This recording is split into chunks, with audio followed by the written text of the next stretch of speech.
soon.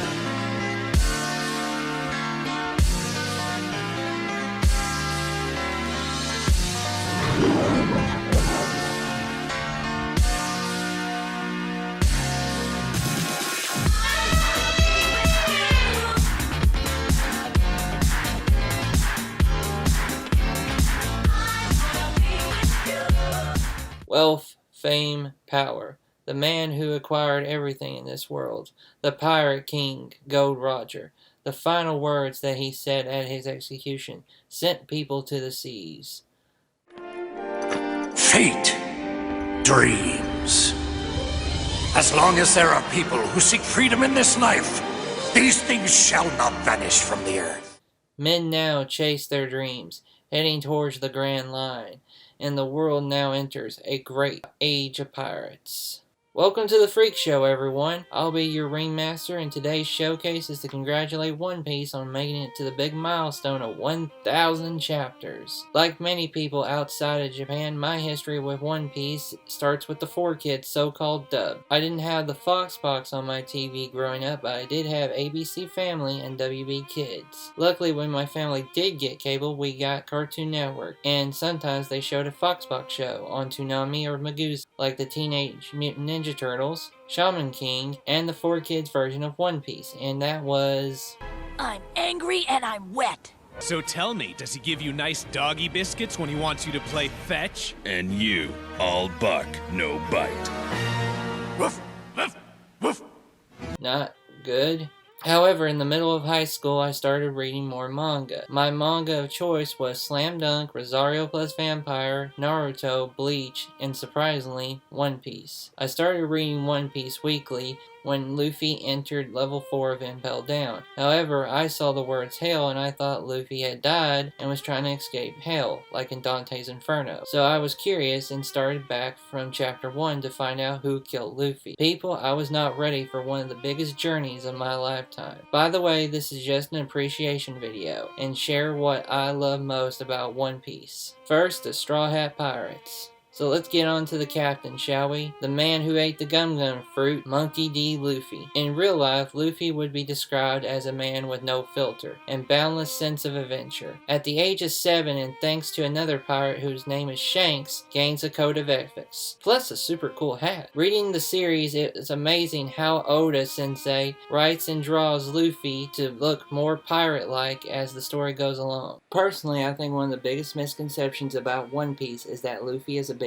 idiot. I believe this is a misjudgment of his character. I think that if you knew nothing about the outside world and started traveling place to place, I bet you would act like Luffy too. Also, Luffy knows himself better than anybody, so he gains a crew to cover his weaknesses. Yes, I believe Luffy could stand to learn how to read a map before he started sailing, but that's just the kind of person he is. Now for the first mate, Roronoa Zoro. He is a swordsman and uses the 3-sword style. His dream is to become the world's greatest swordsman. On a normal day on the ship, you'll find him doing 2 things, weightlifting and napping. Something funny I found about early One Piece is everybody who mates the Straw Hats thinks Zoro is the captain. Also, I believe that he is Oda Sensei's favorite male character to draw. I mean, look at the way he draws him.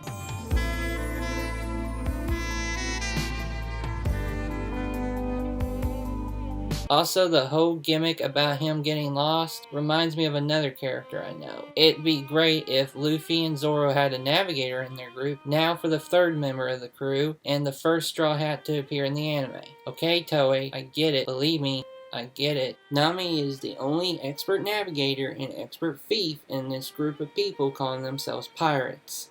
Because of her abilities as a thief and her love for money, her pirate name is Cat Burglar Nami. Even from a young age, she showed talent at map making and understanding of the weather, making her the perfect person for the job for Luffy. Nami's life before meeting Luffy, in a word, was terrible. 10 years of her life being a slave to a man called Arlong.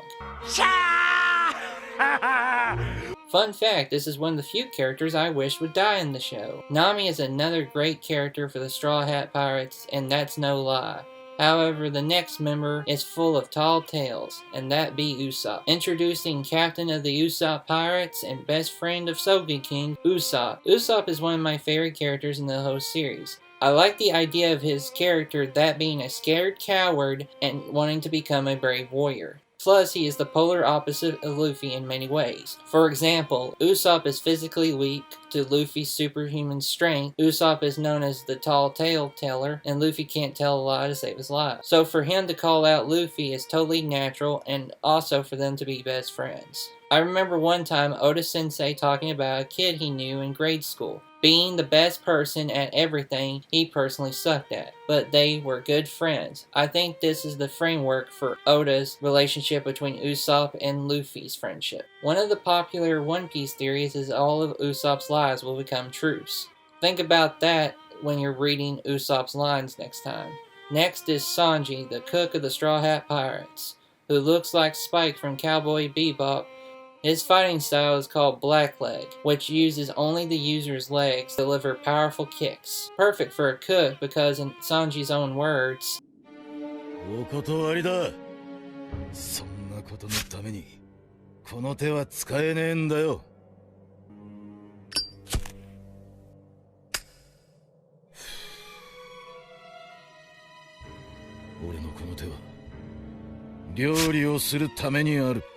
boom, mic drop. If you know anything about the 4Kids version of One Piece, you know Sanji's smoking was one of the things they had to erase from the series to make it more kid-friendly. So we changed his trademark King Ground and Def cigarettes into lollipops. However, this is one of those standards and practices things for American television, because if a kid sees a cartoon character smoking, that means they'll start smoking too. Fun fact, Sanji's original name was going to be Naruto. However, that was changed because of another Jump series that was starting around the time. Now, time for the genius reindeer doctor, Tony Chopper. Yes, that's right, a reindeer doctor, everyone. The reason for this cute form standing before you is because he's a devil fruit user like Luffy. He ate a devil fruit of the zone variety that was called the human fruit. Chopper is one of the closest examples to what is fair use anyway. I mean, come on people, this is crazy. His backstory is one I grow to love more and more rereading One Piece. He wants to be the greatest doctor in the world so he can cure all the diseases of it. That is so beautiful. Now time to introduce the archaeologist of the crew, Nico Robin. She is one of the few people left in the One Piece world that can read the ancient language on the giant stones called poneglyphs. Poneglyphs have writing on them that states the whole history of the Void Century. She is also a devil fruit user like Luffy and Chopper. However, hers is a weird one. It's named the flower fruit, but instead of growing flowers everywhere like Ranma from YU YU Hawksho, she can grow extra body parts from anywhere as long as it's on a solid surface. I told you, it's a weird one. But if you're like Oda-sensei, you can be super creative with it. She's also an artist, she likes to draw pictures, and has a dark sense of humor, so she's me as a super hot girl. Backstories in One Piece are sad, but I still think hers is one of the saddest ever so far. Plus, Robin is the reason I'm a big fan of One Piece today. Not that, you pervs. After Robin sees how much the crew cares about her and her shouting, "I want to live, take me with you." Y'all, I heard that reading the manga and I started crying. My teacher saw me and asked me what was wrong. I told her. She thought I was being a stupid kid. Nothing but great things to say about Robin. And they're all super! Frankie is the cyborg shipwright of the Straw Hat Pirates. That combination alone is crazy enough for a normal character in this series. However, Frankie is not normal. He is super! Modeled after Jim Carrey in Ace Ventura Pet Detective, the most normal thing about him is he runs on Coca-Cola. Any other drink makes him different somehow, and I don't know why. The first time seeing him reminded me of Popeye the Sailor Man, with those arms. A weird detail about him is he never wears pants, just his Speedos. Yeah. Time to party with Brook. He is the musician with a lot of skill and some of the best bone jokes you'll ever hear. His main instrument is the violin.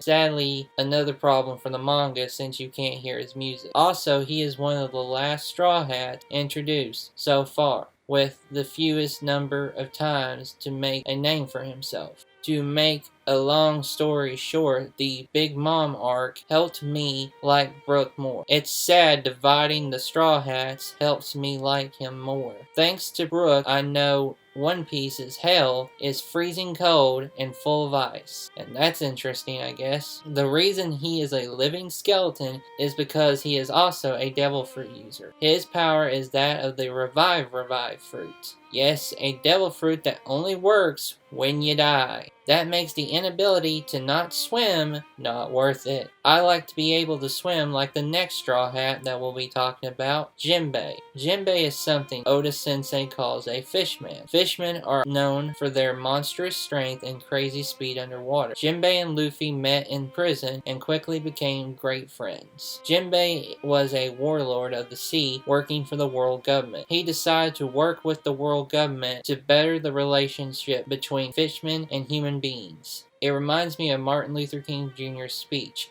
One day right there in Alabama, little black boys and black girls will be able to join hands with little white boys and white girls as sisters and brothers. I have a dream today. Jimbei's dream is freedom for all fishermen children to enjoy the surface, land, and sun.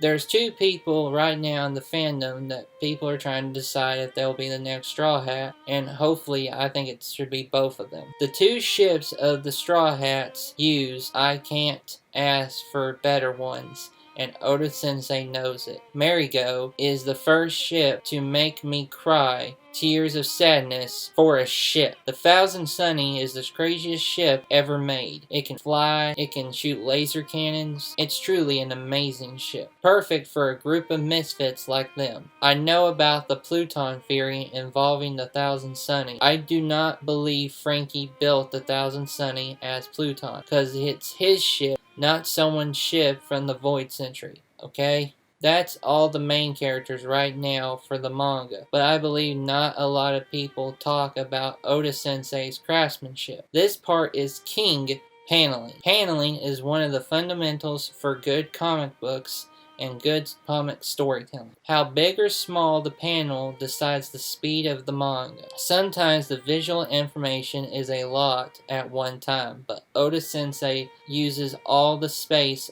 on a page to show off his fantasy world of adventure, and it really shows. Nothing like Kubo Sensei's last few chapters of Bleach were nothing but white space. Oda Sensei's paneling also feels like motion blocking a lot of the time too. Then again, I am a filmmaker, maybe that's how I look at manga or comic books now? I don't know. Next is the character design for One Piece. I believe One Piece is top tier in this respect, with some nitpicks by me. One Piece's character designs remind me of old Western TV shows, like Gunsmoke, because the heroes look like beautiful magazine models with perfect bodies, and the villains who look dirty and ugly. I know not every villain fits these details, but most of them do. There's also the female character designs for One Piece. This is the A1 pictures of same face problem. Just add some big boobs and hourglass shape and a big butt, then change this and that, like the hairstyle and shape, color and the eye color. I can't defend that drawing style. That's bad. Even if the women look great, it's hard to tell one female character from another besides early Nami. Luckily, most of the other designs are super fun and wonderful. All these characters need places to live, and that's the next detail about One Piece I totally love about it. Geography is everything, and Oda Sensei knows that better than anybody. After creating a new island for the Straw Hats to explore, he also creates a climate, a culture, biomes, an ecosystem for it too. Oda Sensei truly is a hard-working manga artist. To share some of my favorite locations in One Piece, they would be Logtown, Alabasta, Dressrosa, and Whole Cake Island. If you are somebody who says world building is a waste of time, please understand it is for believability. Another thing is size and space. I always look for this in anime and manga. If a fight feels bigger than the actual space of the area of the fight, then that's a big problem. For example, the anime for Vinland Saga is great at this style of combat, and the anime for Fire Force is terrible at this style of combat. Vinland Saga is great at showing the size of the battle and the battle at hand. Fire Force has the main character fly around for a bit to save a girl from a falling rock. After all his cool tricks, that girl should have died. Just saying. One Piece has a great understanding of size and space of combat areas. For the most part, anyway. I will admit, for some battles in Impel Down, the prison feels bigger on the inside than it does on the outside. Then there's One Piece's fashion sense, another point towards its greatness as a series.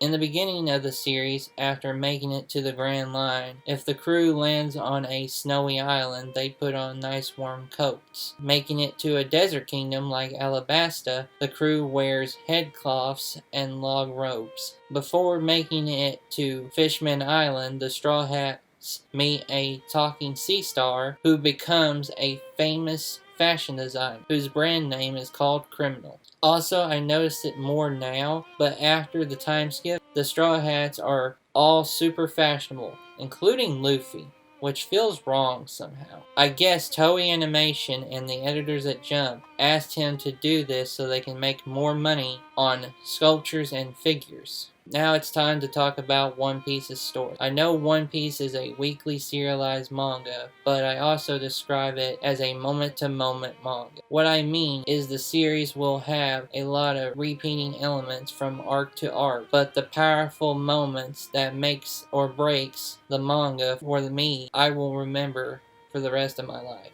Plus, it's still not finished by the release of this video, so I can't comment all the way on it. Me saying all these great things about the series must make you think it's a 10 out of 10 for me. However, that's not the truth. I do think the manga has problems. One of the ways is Oda Sensei's drawing of women, but I've already talked about that earlier in the video. For example, Nami and her sister Nojiko, they look more alike than Luffy and his brother Ace.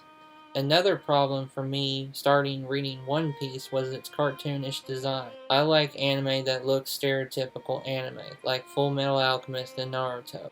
However, that is all my problems right now with One Piece. For a series with 20 years of publication under its belt, that's crazy. Please, if you haven't started reading this amazing adventure series, start it right now. You won't regret it. Thank you for watching this video. Please leave a like, comment, and share. And thank you for your time and support. I'll see you for the next showcase. Alright, bye.